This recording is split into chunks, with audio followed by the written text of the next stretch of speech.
हम लोग संस्कार और भावना एकांकी का रिवीजन कर रहे हैं। तो आज इसी क्रम में हम चरित्र विश्लेषण करेंगे। परीक्षा में यह प्रश्न ज़रूर आता है कि किसी के चरित्र को आपको लिखना होता है और इसके लिए 3 अंक निर्धारित होते हैं। तो संस्कार और भावना में 5 ही पात्र हैं और उसमें भी माँ, उमा और अतुल ही मुख्य रूप से आए हैं और माँ का चरित्र बहुत महत्वपूर्ण है। तो यदि परीक्षा में आपको माँ के संस्कार और भावना की माँ के चरित्र को लिखना होगा तो कैसे लिखेंगे और किस तरह से वो आसान होगा, वो मैं आज आपको बता रही हूँ।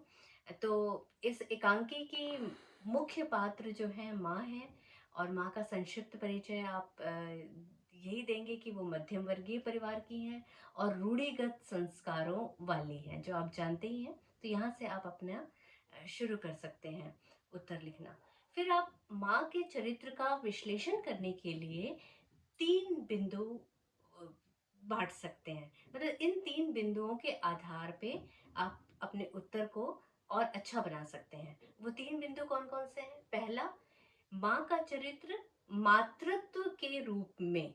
दूसरा बिंदु, सास के रूप में। और तीसरा, जो हमारे एकांकी में आया है बार-बार, संक्रांति काल की स्त्री के रूप में। तो अब हम पहले पक्ष की बात करते हैं, यानी माँ के रूप में। तो माँ के रूप में आपको एकांकी पढ़ते हुए उनके स्वभाव का परिचय मिला था। जैसे उनका पुत्र जब बहुत बीमार था और उनको जब पता चला था, तो वो कहती हैं उमा से बातचीत करते हुए कहती हैं कि सुनकर मैं शर्म से गड़ गई।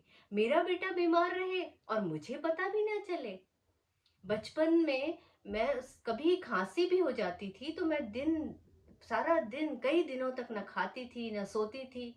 तो ये पूरा अपने बेटे की जो उन्होंने पालन पोषण किया था, जिस तरह से उसको बड़ा किया था, तो उनको याद आ रहा है कि एक समय वैसा था जब वो कितने दिनों तक सोती नहीं थी जब बच्चा बीमार होता था। और अब जबकि अविनाश उनसे अलग रह रहा है और उसकी बीमारी की खबर उसे खाना बनाने वाली मिश्रानी से पता चल रही है, तो उनका दिल फूट फूट कर रो रहा है और वो यही उनकी परेशानी का कारण है।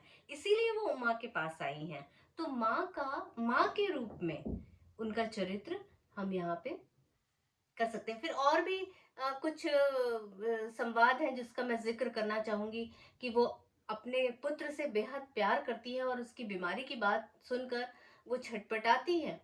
तो इसको लिखते हुए आप कम से एक साइड हेडिंग दे देंगे कि माँ के रूप में, और एक डायलॉग लिख के आप इसका वर्णन कर सकते हैं। अब उनके व्यक्तित्व का दूसरा पक्ष, सास का रूप। हालाँकि यहाँ पे मातृत्व पक्ष इतना प्रबल है, लेकिन फिर भी वो जब वहाँ पे वो कहती हैं अपनी विजातीय बहू के लिए, बहू को दोषी ठहराती हैं दरअसल वो। तो वो कहती हैं, "उस डाकनी ने मेरे बेटे को मुझसे छीना है।" तो यहाँ पे वो बहू और बेटे में बेटे को ज़िम्मेदार नहीं ठहरा रही, बल्कि पूरा दोष वो बहू को देना चाह रही हैं कि बेटा बहू उनसे अलग हो गए हैं, बेटा उनसे अलग हो रहा है, तो ये बहू की वजह से हुआ है।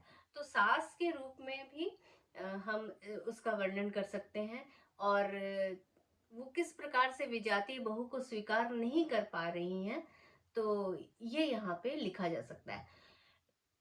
यहाँ पे एक और डायलॉग और मैं पढ़ना चाहूँगी कि उसने बहुत समझाया, अपने प्रेम की दुहाई दी। वह अपने बेटों को इसलिए निर्मल समझती है कि वो माँ को नहीं समझते हैं।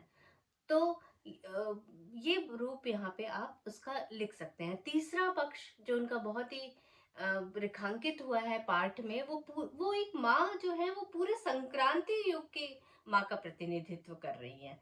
तो उस समय की जब हमारे मूल्य बदल रहे थे, टकराहट हो रही थी, उस समय की हिंदू स्त्री हैं।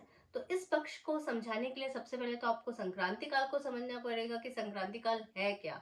तो पुरानी जर्जरित रूढ़ियां और नई चेतना के संघर्ष का काल जो है वो ही संक्रांति काल है, जब जाति के बंधन टूट रहे थे, है ना। और माँ जो है वो ये चाह रही थी कि हमारे सब एक ही जाति में विवाह हो, तो वो इस चीज को स्वीकार नहीं कर पा रही थी।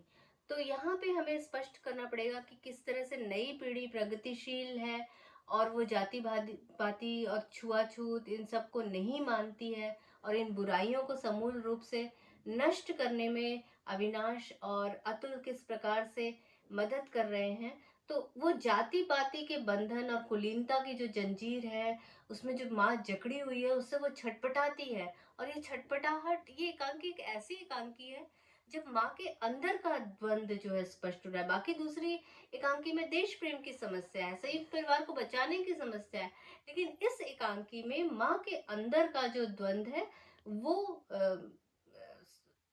टकराता है, स्पष्ट होता है।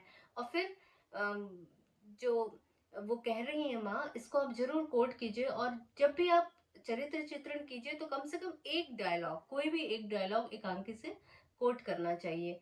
जिसे वो कहती है, काश कि मैं निर्मम हो सकती, काश कि मैं संस्कारों की दास्ता से मुक्त हो पाती तो कुल धर्म और जाति का भूत मुझे तंग न करता, मैं अपने बेटे से ना बिछुड़ती। तो यहाँ पे माँ का हृदय परिवर्तन होता है। तो इस तरह से माँ का हृदय परिवर्तन भी आप चरित्र चित्रण में जरूर लिखिएगा, कि किस प्रकार से माँ उस समस्त पीढ़ी का प्रतिनिधित्व करती है जो बदलाव को आसानी से स्वीकार नहीं कर पा रहे थे, लेकिन अपनी भावनाओं के आगे वो जो उनकी जो रूढ़िगत सोच थी वो ध्वंस हो जाती है, टूट जाती है, और माँ बदल जाती है, उसका हृदय परिवर्तन होता है। तो यही मनुष्यता की निशानी है। और माँ के चरित्र में यही महत्वपूर्ण है कि किस प्रकार वो शुरू में संस्कार, रूढ़िगत संस्कारों में जकड़ी हुई थी, लेकिन बाद में आते आते जैसे जैसे एकांत की हमारी आगे बढ़ती है, वो उससे मुक्त हो जाती है। तो इस तरह से आप माँ के चरित्र को लिखने का अभ्यास कीजिए। मैं एक बार फिर बता दूं, आप इसको 3 बिंदुओं में समाहित कर सकते हैं। पहला माँ के रूप में, दूसरा सास के रूप में, और तीसरा संक्रांति युग की नारी के रूप में। तो इस प्रकार अगर आप इन 3 बिंदुओं को शामिल कर लेते हैं तो आपका उत्तर जो है वो बहुत ही नायाब होगा, और आपको 3 में 3 अंक पक्के मिलेंगे। धन्यवाद।